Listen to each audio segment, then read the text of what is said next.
Hello, gorgeous. You're listening to the Girlfriend's Guide to Starting Over. On this podcast, we talk about everything from dating and relationships to personal development. We also speak very candidly about the F word, and by that, I mean failure. So grab a pen, tag a friend, and let's talk about it. All of it. Undergoing, overcoming, and simply trying to make it through. Hello, gorgeous. You're listening to the Girlfriend's Guide to Starting Over podcast, and I'm your host, Kayla. If you are just listening for the first time, then I want to say hello and welcome to my platform. And as always, if you are a returning listener, hey sis, welcome back.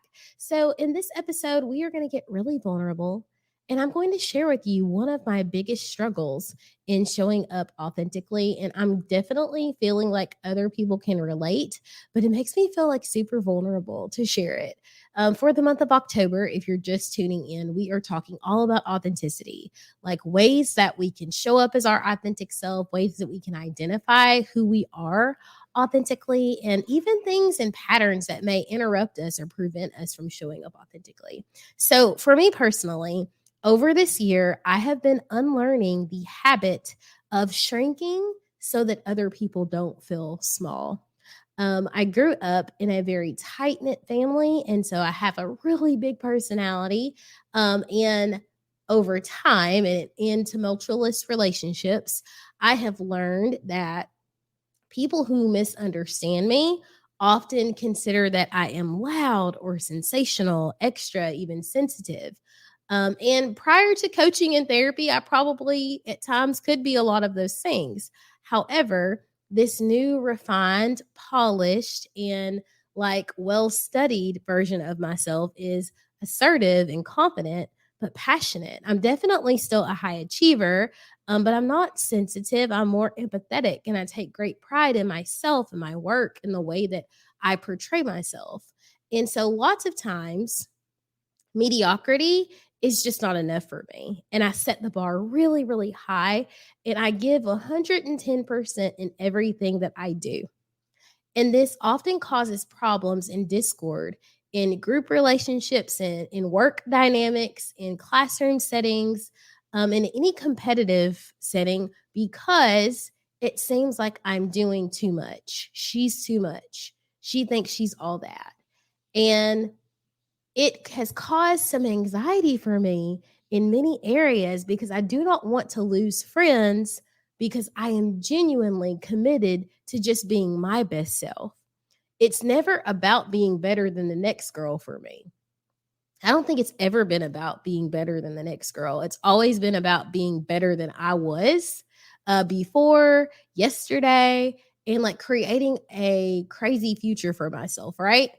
And so recently I enrolled in a challenge with my coach. I shared that with you guys at the beginning of October, in which we were doing 100 videos in the month of October. So those videos could be stories, lives, replays, reels, TikToks, YouTube shorts, literally anything. And we were thrown in a group chat together. And I shouldn't say thrown, we were placed in a group chat together, and we were supposed to share our scores.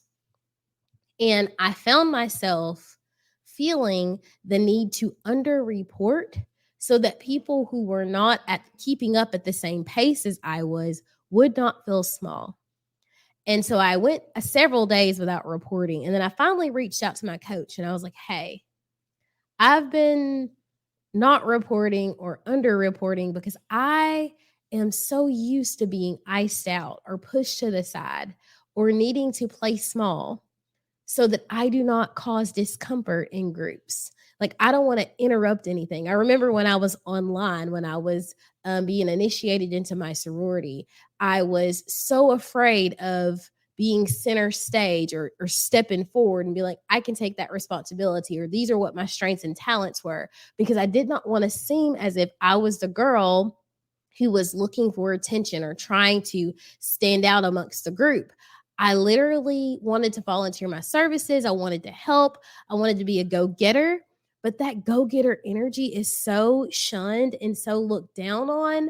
And I think a lot of that comes from never really being surrounded by girls. And I've made a commitment in my adult life, and especially over the last year, to be a girl's girl. And so I say to you, sis, stop shrinking so that other people don't feel small. If you are the smartest person in the room, don't play dumb. It's time to start considering larger rooms. It's time to start considering larger circles.